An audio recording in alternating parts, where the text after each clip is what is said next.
Before, we used to say that being president is to a certain extent about character. We can say that being president of this country is entirely about character.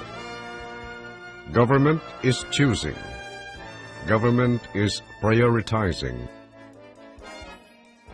And during his watch, President Ferdinand Marcos cannot always be on the right. He must take up matters as a whole to make things perfect for the country, and not only for the foreign hands that have always been manipulating us. Marcos knew then that the international proponents of free trade did not conceal their underlying and motivating belief that the nation-state is obsolete and the whole world must be transformed into a global village, where a nation's economic sovereignty is surrendered to those who run the International Monetary Fund, the World Bank, and the World Trade Organization. With his wife Imelda by his side, Ferdinand proved to be a dynamic, innovative, and forward-looking leader with self-sufficiency for the country as his immediate goal. He laid down the foundations of the nation's economic infrastructure by building more and better national roads, bridges, public edifices, which he later dubbed as concrete monuments to progress. In order to make Ferdinand's dream house a home, Imelda reflected, what makes a home? Love. And what is love made real? Beauty. What was the beautiful tradition, values, art that we had as a people? So Imelda built the Cultural Center of the Philippines to be a monument to the Filipino spirit, to give standard, to give identity, because there was a crisis of identity for Filipinos. This was followed by the Folk Arts Theater, the Institute of Arts in Makiling, the Philippine International Convention Center.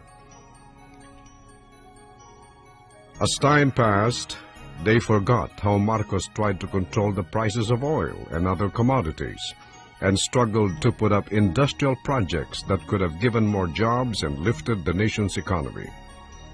Imelda had to face the trial of the century in New York, charged with stealing $43 billion from the coffers of the government when the nation's budget for 20 years of Marcos' rule reached up to only $32 billion. Simple arithmetic. With his meager Ilocano budget, as it were, President Marcos embarked on a massive buildup of roads, bridges, and other infrastructure projects meant for the betterment of the country's economic structure. Sad to say, the succeeding presidents had little to show, despite their huge benefits.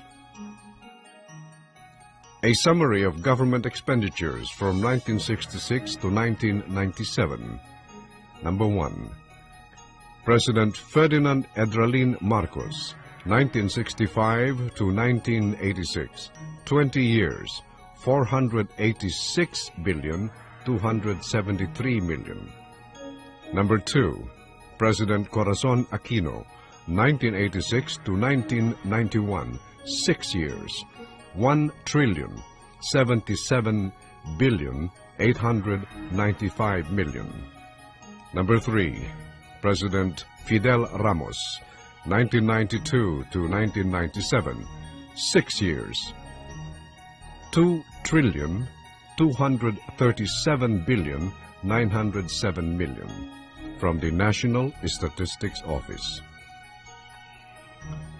On the core of the family, which is the barangay, he made the political system more grassroots and extensive by adopting the barangay system, which enabled the smallest units of the system, to which the core is the family, to participate in the democratic process by making them responsible for administrative and legal functions within their barangay. The barangay leaders and officers were made elective in their respective communities. It was through the barangay where his concept of a participatory democracy found its tangible roots, When the first barangay election was held at a time when the country only had a population of 51 million, 3 million were elected to represent 42,000 barangays. Serving as a co-pillar to the democratic vision of President Marcos was the creation of the Ministry of Human Settlements and entrusted to his wife, the First Lady, Imelda Marcos. As Governor of Metro Manila and Minister of Human Settlements, Mrs. Marcos conceptualized and implemented her program of delivering 11 basic needs to Metro Manila residents. 1. Water. 2. Electricity. 3. Food through agriculture. 4. Clothing through cottage industries. 5. Livelihood or the economic base. 6. Medical services. 7. Education, culture, and technology. 8. Ecological balance. 9. Sports and recreation. 10. Shelter, which includes housing and land use. And 11. Mobility, which includes roads. She constructed housing units, known as the Bliss Homes, coupled with livelihood projects. This provided not only low-cost dwelling units, but also income for the less fortunate residents. Kadiwa centers and rolling stores selling prime commodities at lower prices were established and mobilized around Metro Manila's impoverished areas. Metro Aid centers were organized that provided employment for some 10,000 Metro Aids who were responsible for the cleanliness and beautification of the metropolis. Hospitals and institutions with specialization in various fields, such as the Heart Center, Kidney Center, Lung Center, the Children's Hospital, among others, were established. The Philippine General Hospital was reconstructed and expanded to extend better and more efficient service to a greater number of our Filipino people. Imelda had done more good for the Filipino people than all the presidents combined, except, of course, President Ferdinand Marcos.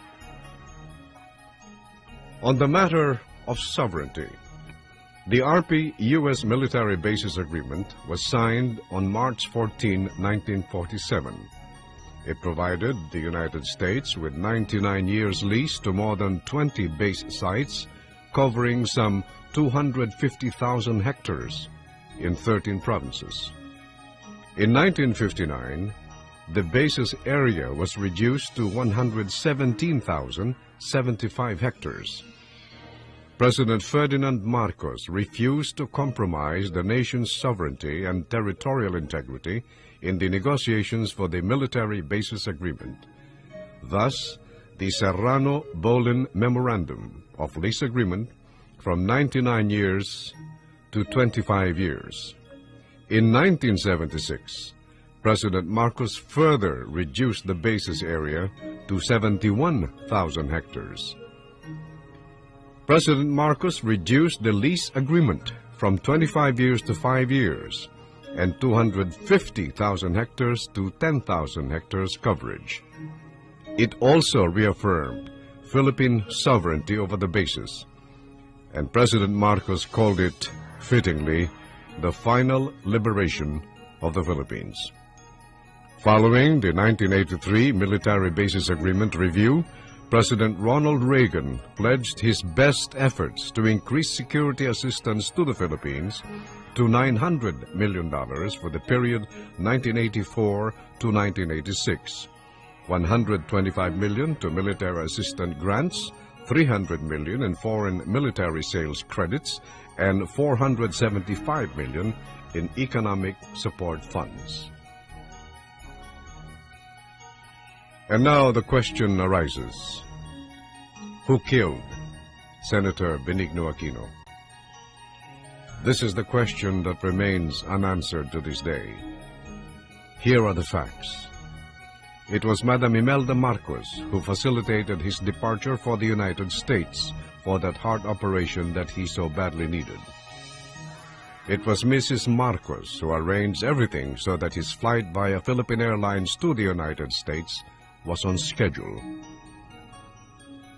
Upon learning of his desire to come home reached President Marcos, it was again Mrs. Marcos who was sent to the United States to ask him to delay his flight home due to an intelligence report that some people wanted to do him harm.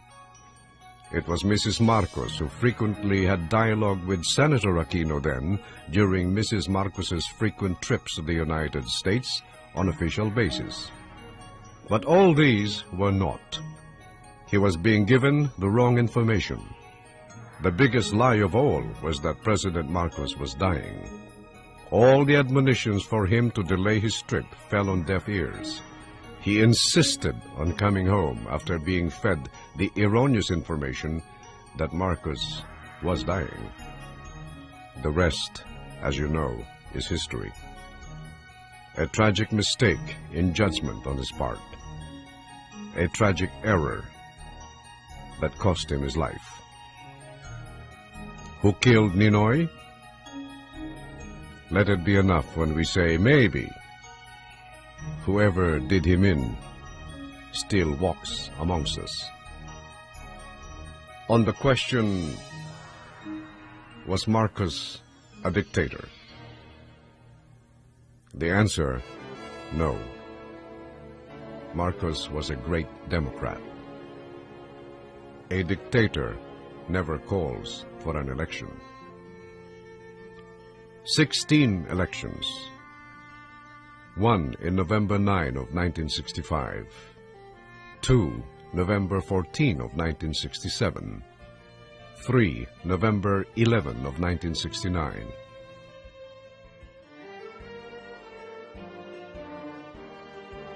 Four, November 10 of 1970. 5, November 9, 1971. 6, April 7, 1978. April 27, 1978. 8, May 7, 1979. 9, May 27, 1979. 10, January 30, 1980. 11, June 16, 1981.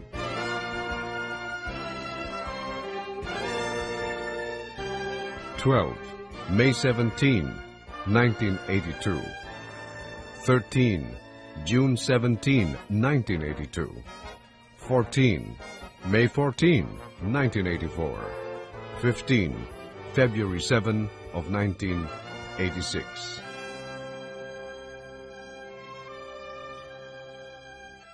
Marcos, the only Philippine president, re-elected 4 times. Cory Aquino stole the presidency of 1986. Ferdinand Marcos was the duly elected president of that snap elections of that year. The winning margin of President Marcos was more than 1 million votes. Marcos was proclaimed the winner by the Philippine Congress and sworn into office by the Chief Justice of the Supreme Court. By a twist of misfortune, however, 2 of Marcos's trusted lieutenants turned their back against him for reasons of their own and installed instead a bogus candidate, Cory. A revolutionary government was proclaimed. Elected officials of the country were removed. Then the Constitution was changed by a so-called bunch of delegates handpicked by the usurper and company. The rest is a dark chapter in the Philippine political history. We probably have the most beautiful cultural heritage in Malakas and Maganda. It is a balanced tradition where one must be strong, the other beautiful. One provides the house and the other provides the heart that makes it a home. Thus, Ferdinand and Imelda epitomizes the cultural partnership that is akin to Malakas and Maganda. Legend has it that both souls came from one bamboo split in the middle to signify the importance of each other. Nowhere in the cultural history of any nation mirrors this idea of love and partnership than in this country, the Philippines. And finally, I quote Madam Imelda Romualdez Marcos, "The only things that you keep are those you give away."